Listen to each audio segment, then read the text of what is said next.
4,000 yards. That's how close they got before anyone realized this wasn't normal. No identification, no radio response, just a beat-up fishing vessel zigzagging toward 100,000 tons of American naval power like it owned the ocean. And that's when things got real. The USS Gerald R. Ford doesn't scare easy. It's the most advanced aircraft carrier on the planet, nuclear-powered, armed to the teeth, capable of launching over 75 sorties a day. But here's the thing about commanding the most lethal ship afloat. You don't wait to see what happens. You act. Because in waters like the Red Sea and the Strait of Hormuz, hesitation kills. This fishing boat, it was about to learn that lesson the hard way. Deep inside the Combat Information Center, screens glowed in the darkness. Radar contacts everywhere. Merchant vessels, tankers, the usual traffic. Then one blip started moving differently. Erratic speed changes, no predictable course, and critically, no AIS signal broadcasting who they were or where they were going. In open water, that's a red flag. In hostile waters, that's a threat. The CIC operator's voice stayed flat, professional. Bridge, this is CIC. Surface contact, bearing 270, range 4,000 yards, course erratic, speed variable. No AIS, no radio response on channel 16. Up on the bridge, the officer of the deck studied the radar plot. Small boats weren't unusual. Fishing vessels cluttered these waters constantly. But this one wasn't fishing. Its movement pattern made no sense. It slowed. It drifted sideways, then suddenly accelerated again, angling closer to the Ford's port side. Not the behavior of fishermen hauling nets, the behavior of something else entirely. Flight deck, this is the bridge. Launch the Seahawk, set Security Alert Condition 3. That phrase rippled through the ship like electricity. Security Alert Condition 3 meant transition to force protection mode. Weapon systems energized. Crews at ready stations. Every eye scanning for threats. The Ford shifted from cruising to combat ready in under 90 seconds. Below decks, sailors moved with practiced urgency. Gun mounts swiveled. Ammunition verified. Visual lookouts raised binoculars, scanning the horizon for anything out of place. This wasn't panic, this was protocol, drilled, tested, lethal when necessary. On the flight deck, yellow-shirted crew chiefs already had the MH-60R Seahawk spinning up. Rotor wash blasted across the deck, turning the morning haze into a swirling vortex. The door gunner locked into position, weapon mounted, scanning arc cleared. The pilot gave a curt nod. Cleared for launch. The helicopter lifted smoothly, banking hard over the water, dropping to 200 feet as it screamed toward the unknown contact. Meanwhile, down in the hangar bay, another team scrambled. RHIB teams, rigid hull inflatable boat teams, loaded weapons, comms gear, boarding equipment. These weren't peacetime sailors. These were VBSS specialists, visit, board, search, and seizure, trained to take control of hostile vessels in open ocean.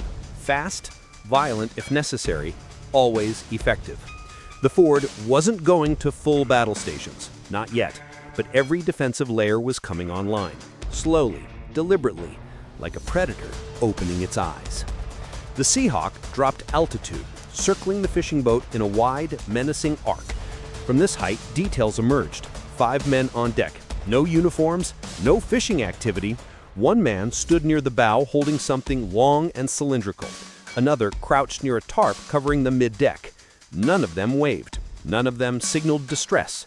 They just watched the helicopter circle overhead.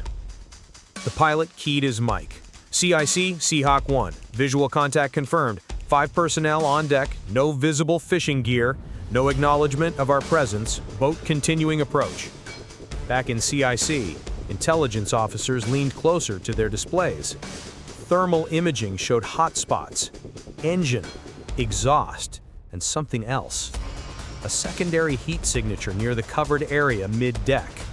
Could be machinery, could be electronics, could be a bomb. Possible improvised antenna structure mid-deck, the pilot reported.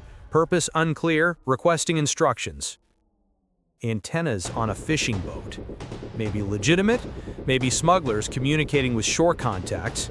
Or maybe surveillance equipment feeding data to hostile actors watching from afar. In this region, surveillance wasn't paranoia. It was standard operating procedure for asymmetric threats. The door gunner pivoted his weapon downward, not aiming, not firing, just showing force. A clear message: we see you, we're armed, your move. One of the men on deck slowly raised both hands, palms out, universal gesture of non-aggression. But he didn't wave them off, didn't change course, just stood there, hands up, while the boat continued drifting closer to the carrier. Then the tarp shifted, just slightly, enough for the door gunner to catch a glimpse underneath. Metal tubes, shiny, new-looking, definitely not fishing equipment.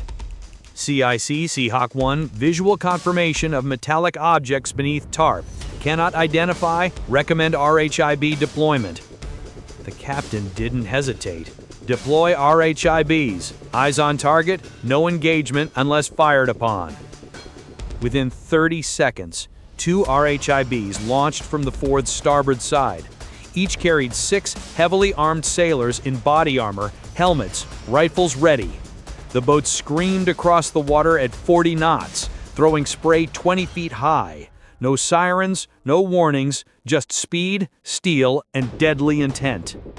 The lead RHIB pulled alongside the fishing boat with textbook precision. Hooks deployed, boarding ropes secured, sailors swarmed over the rail like a tactical flood. Weapons up, voices barking commands in English and broken Arabic. Down, get down, hands behind your head, now! The 5 men complied immediately, too immediately, like they'd been expecting this. Zip ties secured wrists, bodies searched, weapons confiscated, a couple of old rifles, nothing serious. But it was what came next that changed everything.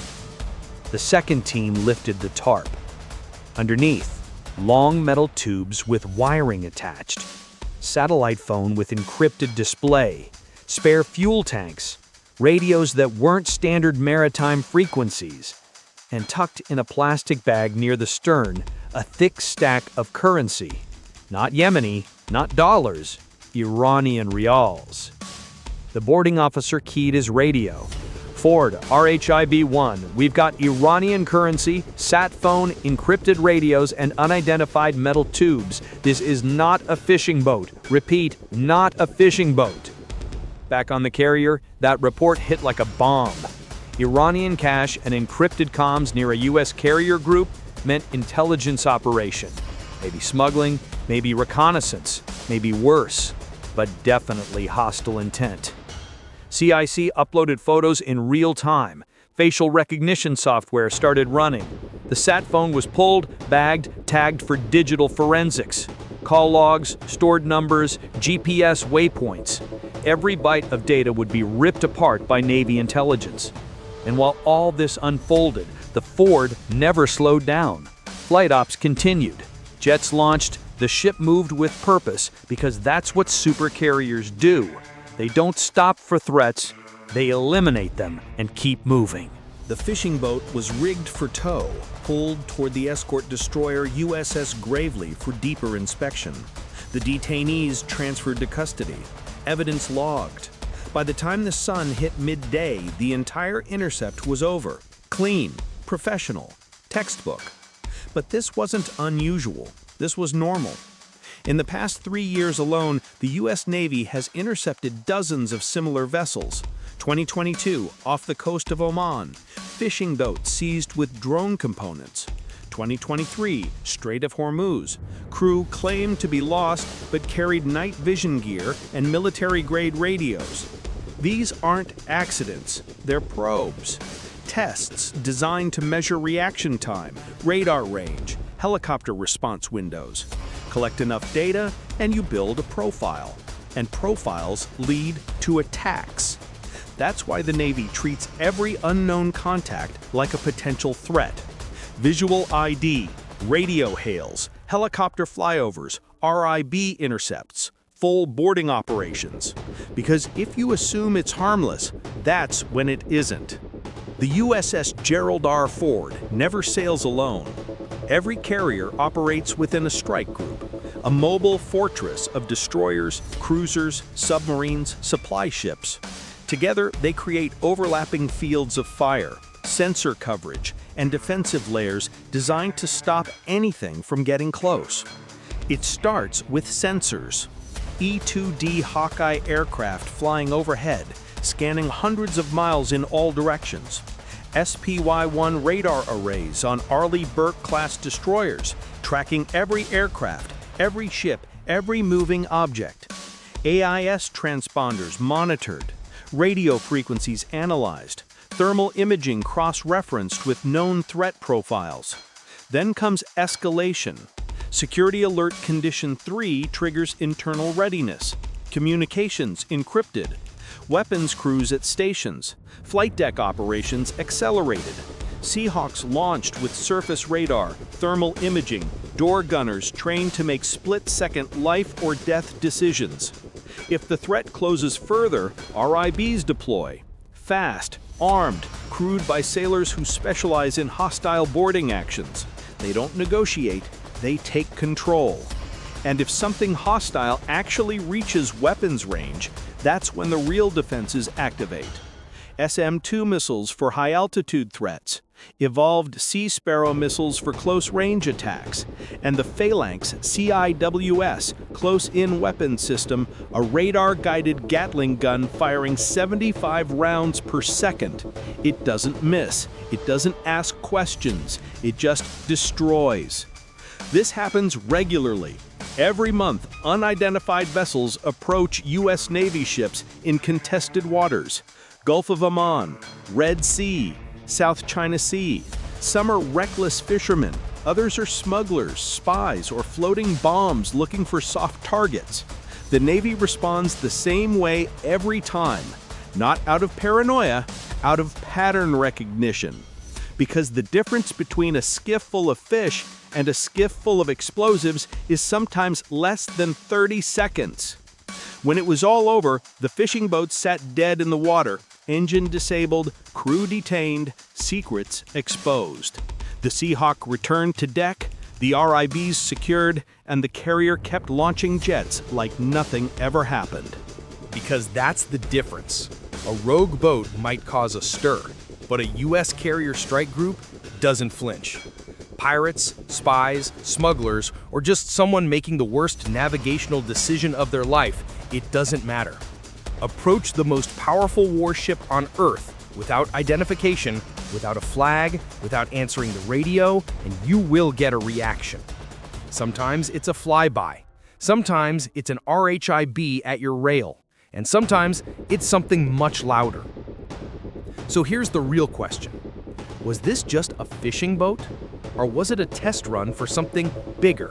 Someone probing defenses, collecting data, measuring response times, building intelligence for a future strike? The evidence suggests the latter. Those metal tubes under the tarp, still being analyzed. The sat phone call logs, traced to numbers linked to known hostile networks. The Iranian currency, not the kind of money fishermen carry. And the crew's behavior, too calm, too compliant, too rehearsed, indicated training. These weren't desperate fishermen who drifted off course. They knew exactly where they were going. Intelligence analysts believe this was a reconnaissance operation. The goal? Test how close an unidentified vessel could get before triggering a response. Map the carrier's defensive perimeter. Document helicopter launch times. Identify weak points in the security screen.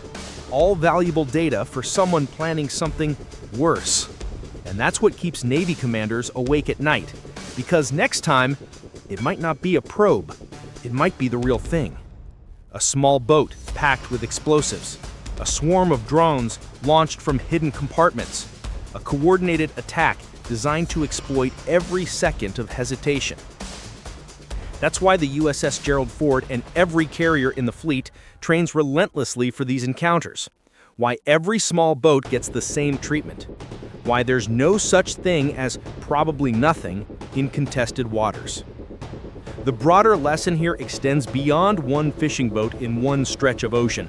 It's about asymmetric warfare in the modern age. You don't need billion-dollar submarines or stealth fighters to threaten a supercarrier. You need patience, intelligence, a willingness to sacrifice pawns to learn the opponent's moves. And that's exactly what America's adversaries are doing. Testing, probing, learning. Every intercept adds to the database. Every encounter refines the playbook. The Navy knows the tactics are evolving. Small boat swarms, unmanned surface vessels, disguised threats hiding among legitimate traffic. The difference between a routine patrol and a catastrophic attack often comes down to seconds and situational awareness. So the next time someone dismisses a fishing boat as harmless, remember this encounter. Remember the Iranian cache, the encrypted radios, the metal tubes, the suspicious behavior. Remember that in waters where the USS Cole was nearly sunk by a small boat in 2000, where commercial tankers get seized by armed skiffs, nothing is ever as simple as it appears. We may never know the full story behind that fishing boat, but the Navy does, and they're watching, always.